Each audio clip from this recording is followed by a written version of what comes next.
Hello students, I am Harshita Rathore और मैं आप सबका एचएन अध्ययन पर स्वागत करती हूँ। आई होप सब लोग बहुत ही अच्छे होंगे। जिसके भी पेपर हो रहे होंगे बहुत ही बढ़िया पेपर हो रहे होंगे, और जिसके भी अब आने वाले फ्यूचर में होने वाले हैं 1-2 दिन में, 4-5 दिन में, टेंशन मत लो, उनके भी सबके बढ़िया ही होंगे, सब कुछ बढ़िया ही होगा। ठीक है, तो आज के इस वीडियो में हम लोग 7 दिसंबर का जो हमारा फर्स्ट शिफ्ट का पेपर हुआ है उसके एनालिसिस के बारे में बात करेंगे कि भाई कैसे टॉपिक्स आए हैं, कैसे क्वेश्चन आए हैं, नए टॉपिक है, पुराने टॉपिक है, वही सब कुछ पूछ रहे हैं या फिर कैसा क्या पूछा जा रहा है एग्जाम के अंदर, उसकी बात करेंगे इस वीडियो के अंदर। ठीक है, तो आज का जो पेपर आया हमारा 7 दिसंबर फर्स्ट शिफ्ट का, वो भी ज़्यादा टफ नहीं आया है। जैसा हमारा 6 दिसंबर को पेपर आया था उसी से मिलते जुलते टॉपिक से ही आपसे सेम टॉपिक से ही क्वेश्चन पूछे गए हैं। हाँ, क्वेश्चन डिफरेंट हो सकते हैं कि भाई 6 तारीख को अलग क्वेश्चन पूछ लिए, 7 को अलग पूछ लिए, अब 8 को हो सकता है अलग पूछ लें, है ना। तो क्वेश्चन अलग हो सकते हैं लेकिन जो टॉपिक है वो काफ़ी हद तक हमको सिमिलर देखने को मिले हैं, यानी कि टॉपिक्स जो है वो रिपीट हो रहे हैं। तो अब जिसका भी पेपर होने वाला है 2 दिन, 4 दिन, 5 दिन बाद में,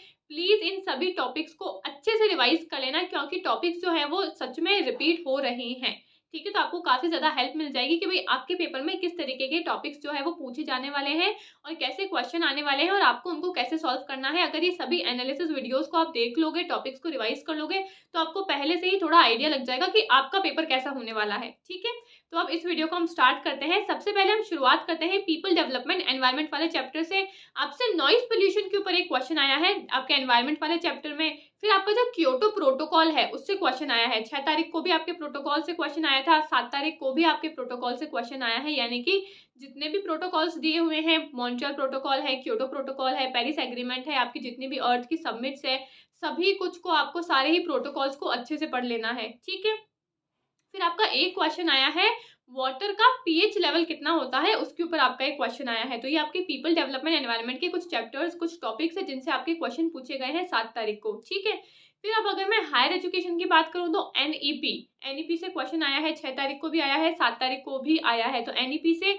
जून के अंदर भी हर शिफ्ट में क्वेश्चन पूछे गए थे, अभी भी आपसे क्वेश्चन पूछे जा रहे हैं, यानी कि आगे भी क्वेश्चन पूछे जा सकते हैं। तो एनईपी को अच्छे से पढ़ लेना। ठीक है, हम पूरी की पूरी एनईपी को तो नहीं पढ़ सकते कि भाई एक एक पेपर को छान छान के पढ़ लें, बहुत बड़ी है, नहीं पढ़ा जा सकता है। लेकिन जितनी भी हमारे एजुकेशन से जुड़ी हुई चीजें हैं, हमारी स्कूल एजुकेशन, हमारी हायर एजुकेशन से जुड़ी हुई जितनी भी चीजें हैं, एटलीस्ट उनको तो पढ़ ही लेना, उनको तो देख ही लेना एक बार। ठीक है, फिर आपकी जो एंशिएंट यूनिवर्सिटीज हैं उनसे आपके क्वेश्चन पूछे गए हैं। 5 ईयर प्लान जो हैं उनसे भी आपका क्वेश्चन आया है। 6 तारीख को भी बच्चों ने बताया है कि ma'am 5 year plan, second year plan जो है ना, उससे आपके क्वेश्चन पूछे गए हैं। आपका सेकंड 5th ईयर प्लान में कौन से कुछ टॉपिक्स के बारे में क्वेश्चन पूछे गए हैं, 5th 5 ईयर प्लान से आपके क्वेश्चन पूछे गए हैं। तो जितने भी 5 ईयर प्लान हैं उनके कुछ इंपॉर्टेंट पॉइंट्स हैं, उनको एक बार रिवाइज कर लेना। ठीक है, और G20 जो आपका करंट अफेयर का एक टॉपिक है उससे भी क्वेश्चन देखे गए हैं। 6 तारीख को भी पूछा गया था, 7 तारीख को भी G20 से क्वेश्चन आया है। तो G20 के कुछ भी इंपॉर्टेंट चीजें हैं उनको देख के चले जाना, करंट अफेयर्स को एक बार देख के चले जाना।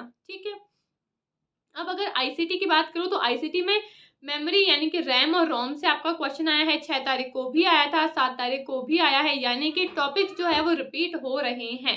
ठीक है, तो मेमोरी वाले आपके क्वेश्चन आए हैं। प्रिंटर्स के ऊपर आपका जो इंजेक्ट प्रिंटर होता है उसके ऊपर आपका एक क्वेश्चन आया है। तो प्रिंटर्स के जितने भी टाइप्स हैं उन सब के बारे में पढ़ के चले जाना। ठीक है, फिर आपका ऑक्टल नंबर सिस्टम का एडिशन पूछा था, क्वेश्चन भी मुझे पता चला है 165 प्लस 145 को आपको ऑक्टल के अंदर ऐड करना है। तो आप इसका एडिशन करके मुझे कमेंट बॉक्स में बताओगे कि इसका आंसर क्या होने वाला है, 165 प्लस 145। ठीक है, आपके जो एडिशन वाले क्वेश्चन है वो देखे गए हैं।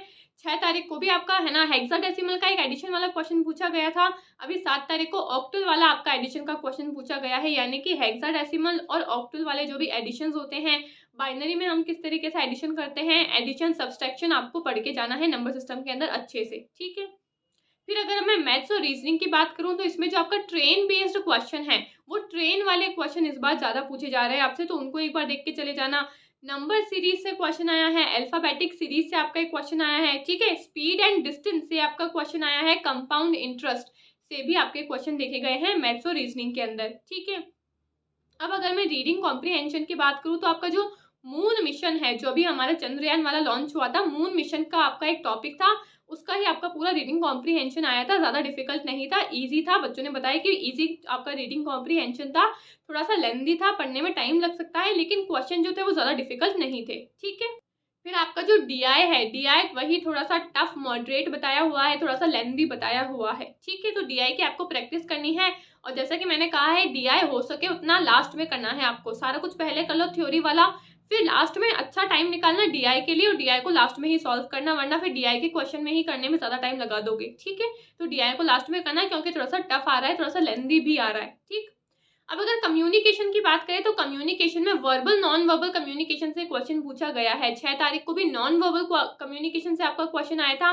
7 तारीख को भी वर्बल नॉन वर्बल कम्युनिकेशन से क्वेश्चन आया है। तो कितने types of non verbal communications है, वर्बल कम्युनिकेशन क्या है, उन सबको पढ़ के चले जाना। मैंने अपनी जो पेड क्लासेस है उनके अंदर भी नॉन वर्बल कम्युनिकेशन के कितने टाइप्स होते हैं, काफ़ी सारे नॉन वर्बल कम्युनिकेशंस हैं, सबको अच्छे से पढ़ाया है और यूट्यूब पे फ्री क्लासेस के अंदर भी मैंने करवाया है। नहीं देखी ये वीडियो तो जाके एक बार देख के प्रॉपर्ली रिवीजन कर लेना, ठीक है?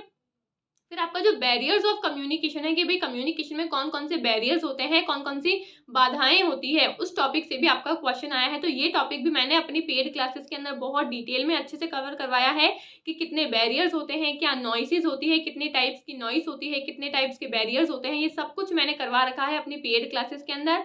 यूट्यूब पे फ्री मैराथन क्लास के अंदर भी मैंने ये सब कुछ करवाया है, ठीक है? तो करवाए हुए टॉपिक्स ही है, कुछ भी नया हमको नहीं देखने को मिला है, ठीक है? अब अगर लॉजिकल रीजनिंग की बात करूँ तो स्क्वायर ऑफ ऑपोजिशन से आपके 2 क्वेश्चन आए हैं लॉजिकल रीजनिंग में। मैंने कहा था स्क्वायर ऑफ ऑपोजिशन से हर शिफ्ट के अंदर क्वेश्चन आएगा और हर शिफ्ट में आ भी रहा है। 6 तारीख को भी आपके दोनों ही शिफ्ट में क्वेश्चन आया है स्क्वायर ऑफ ऑपोजिशन से, फैलेसी से क्वेश्चन आया है। 7 तारीख को भी सेम टॉपिक है, आपकी फैलेसी से क्वेश्चन आया है, स्क्वायर ऑफ ऑपोजिशन से क्वेश्चन आया है, इक्विवेलेंट लॉजिकल इक्विवेलेंट वाली जो स्टेटमेंट होती है वो निकालने के लिए दिया था आपको, ये क्वेश्चन आए थे। तो टॉपिक सेम है, क्वेश्चन अलग कर दिए होंगे, थोड़ी सी लैंग्वेज चेंज कर दी होगी, लेकिन जो टॉपिक है वो सेम है। तो टॉपिक को अच्छे से पढ़ लो कि स्क्वायर ऑफ ऑपोजिशन क्या होता है, क्या इसके रूल्स हैं, मूड्स एंड फिगर्स क्या होते हैं, फैलेसीज क्या होती है, लॉजिकली इक्विवेलेंट हम कैसे निकालते हैं। इन 4-5 टॉपिक्स को अच्छे से पढ़ लो तो 3-4 टॉपिक के जो क्वेश्चन है वो तो आपके यहीं से ही बनने वाले हैं, ठीक है? फिर अगर अब मैं टीचिंग एप्टीट्यूड की बात करूँ तो टीचिंग एप्टीट्यूड में आपकी इवैल्यूएशन सिस्टम से क्वेश्चन आया है। काफ़ी टाइप्स ऑफ इवैल्यूएशन होते हैं, फॉर्मेटिव, समेटिव, बहुत सारे होते हैं। मैंने सब कुछ कवर करवा रखा है, मेरी वीडियोस को जाके देख सकते हो, ठीक है? और आपकी जो गैगने की लर्निंग थ्योरीज है उससे भी आपका क्वेश्चन आया है। हमने पेड क्लासेस में भी करा है अच्छे से कि ब्लूम्स की टैक्सोनॉमी क्या होती है, गैगने ब्रिक्स की टैक्सोनॉमी क्या होती है, गैगने ब्रिक्स के जो लर्निंग के स्टाइल्स है वो क्या होते हैं, क्या इनकी क्लासिफिकेशन है, वर्गीकरण क्या है, वो सब कुछ हमने पेड क्लासेस में भी करा है और मैंने यूट्यूब पे फ्री क्लासेस के अंदर भी करवाया है। तो एक बार जाके गैगने की लर्निंग थ्योरीज देख लेना। अब गैगने का क्वेश्चन आ गया है तो ब्लूम्स की टैक्सोनॉमी का भी आ सकता है, ठीक है? तो इन सभी टॉपिक्स को दोबारा से रिवाइज कर लेना। इवैल्यूएशन पे भी आया है तो कितने टाइप्स ऑफ इवैल्यूएशन होते हैं उनको देख लेना। लर्नर्स के कैरेक्टरिस्टिक्स के ऊपर आपका 6 तारीख का क्वेश्चन आया था तो दोबारा से आ सकता है एग्जाम में, उसको रिवाइज कर लेना। अडल्ट लर्नर्स क्या होते हैं, अडोलसेंट लर्नर्स क्या होते हैं, उनके बारे में देख लेना। इन सबसे ही आपके क्वेश्चन बनने वाले हैं, ठीक है? अब अगर मैं रिसर्च एप्टीट्यूड की बात करूँ तो आपका क्वांटिटेटिव क्वालिटेटिव रिसर्च के ऊपर आपका एक क्वेश्चन आया है। मैंने बच्चों को काफ़ी अच्छे से प्रैक्टिस करवाई है इसकी, तो आई होप उनके लिए थोड़ा ईजी हुआ होगा ये क्वेश्चन, ठीक है? फिर आपका कॉजल इम्पैक्ट की जो रिसर्च होती है उससे आपका क्वेश्चन आया है और आपका रिसर्च एप्टीट्यूड में सॉफ्टवेयर से भी क्वेश्चन आए हैं। 6 तारीख को भी आपके आईसीटी सॉफ्टवेयर से क्वेश्चन आए थे, 7 तारीख को भी आए हैं, यानी कि टीचिंग में, रिसर्च में, जिसके अंदर भी आपका आईसीटी सॉफ्टवेयर का यूज़ होता है, आईसीटी का यूज़ होता है, उन सभी सॉफ्टवेयर को आपको देख के जाना है। टीचिंग के अंदर भी, रिसर्च के अंदर भी, आईसीटी के अंदर भी आपके न्यूमेरिकल बेस्ड जो क्वेश्चंस है वो पूछ रहे हैं। तो ये सारा कुछ मिला के आपका जो पेपर है वो इन सभी टॉपिक से ही बन रहा है। तो टॉपिक से हम ये पता लगा सकते हैं, ये आइडिया लगा सकते हैं कि जो टॉपिक है वो कुछ नए नहीं है। 6 तारीख को भी वही सब टॉपिक्स थे जो आपका दहना नंबर सिस्टम के, आपके एडिशन पूछे जा रहे हैं आपसे, एनईपी पूछी जा रही है, प्रोटोकॉल पूछ रहे हैं, पॉल्यूशंस पूछ रहे हैं आपसे, ठीक है? लर्निंग की थ्योरीज पूछ रहे हैं, इवैल्यूएशन पूछ रहे हैं, वर्बल नॉन वर्बल कम्युनिकेशन पूछ रहे हैं। क्वेश्चन सेम है, स्क्वायर ऑफ ऑपोजिशन है आपसे, फैलेसीज पूछ रहे हैं। तो जो टॉपिक है वो सेम है, क्वेश्चन थोड़े से अलग हो सकते हैं, बाकी टॉपिक जो है वो यही है, ठीक है? तो आने वाले जो भी एग्जाम है उनमें भी टॉपिक्स तो सेम रहेंगे, तो इन टॉपिक्स को बहुत ही अच्छे से एक बार रिविजन करके चले जाना, ठीक है? तो ये हमारी आज 7 दिसंबर की फर्स्ट शिफ्ट का एनालिसिस वीडियो था। आई होप आपको अच्छा लगा होगा, आपको टॉपिक्स के बारे में आइडिया हो गया होगा कि कैसे क्वेश्चन से कैसे एग्जाम में आपसे क्वेश्चन पूछ रहे हैं, किन टॉपिक से आपसे क्वेश्चन आ रहे हैं, ठीक है? तो आई होप आपको वीडियो अच्छा लगा होगा। वीडियो अच्छा लगे तो इसको लाइक एंड शेयर कर देना और मेरे को कमेंट करके जरूर बताना कि आपका पेपर कैसा हुआ है आज का। और जो मैंने क्वेश्चन पूछा है कि 165 प्लस 145 को अगर हम ऑक्टल के अंदर एडिशन करते हैं तो इसका आंसर क्या होने वाला है वो मेरे को कमेंट बॉक्स में जरूर बताना, मैं चेक करने वाली हूँ, ठीक है? Thank you.